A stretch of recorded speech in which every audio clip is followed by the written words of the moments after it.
Hello, I am Amy Hill, and I work at George Caleb Bingham Middle School in Independence, Missouri. I am an elective teacher, so I teach a project lead the way class that is called Intro to Computer Science, so we learn about coding.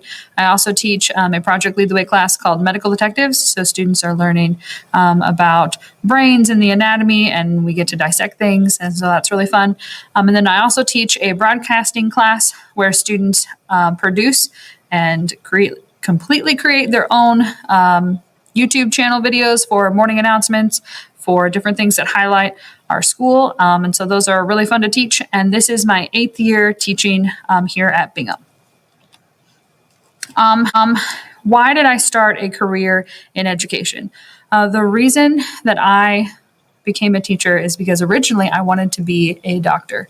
And I remember watching ER and I remember thinking, wow, those people really help everyone and I want to help others. And then I saw their home labs and I'm like, that's terrible.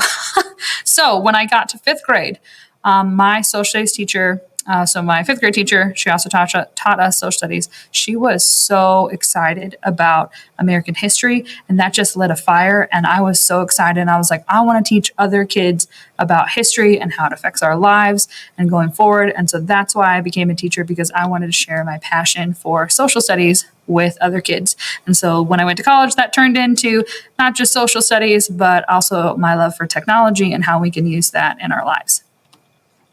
If I could have any other job, what would that be and why?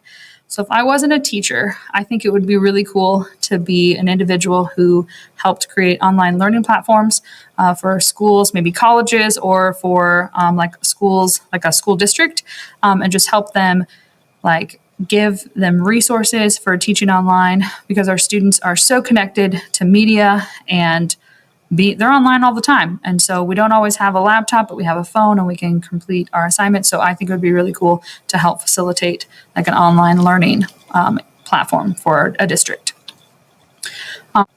Question number 4, how are kids different now than 30 years ago? So 30 years ago, I believe that things were different in just how we do stuff. I think that they were a little bit more connected to one another because they didn't have technology in their face to separate them from one another. Maybe they didn't know so much about the world because of maybe the internet not being available to them, but they were more connected to the people around them. Teaching different now than 30 years ago. Well, I wasn't teaching 30 years ago, but what I remember of my teachers is that it was projector slides, like the little laminates, and they were writing on that. And so they still had technology and they were learning new things, and it continued to change for them. And they continued to just be flexible and go with the flow. I think that maybe there was a limited scope of how to differentiate instruction for kids. And we had maybe a little bit more help when we were teaching. I feel like teachers have become the counselor and the parent now. And before, I think we had more support from our parents, and more parents were at home and available to help kids. So I think that has changed teaching. What would I tell someone right now that is thinking about becoming a teacher?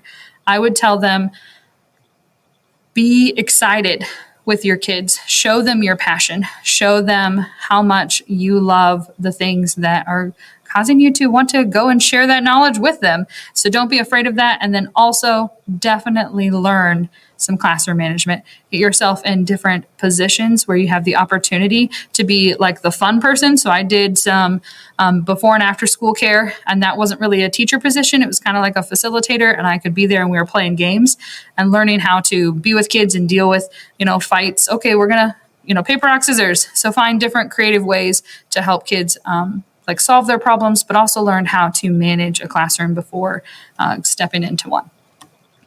And then our last question is, what is one thing I think would help change? What would I change to help kids better learn? I would create opportunities for their parents to be more involved, whether that's providing financial support so that they wouldn't have to work, 2 shifts and they're not there in my school. Their kids go home when they're by themselves. And so I think that it would be awesome if their parents could be more involved in what they do.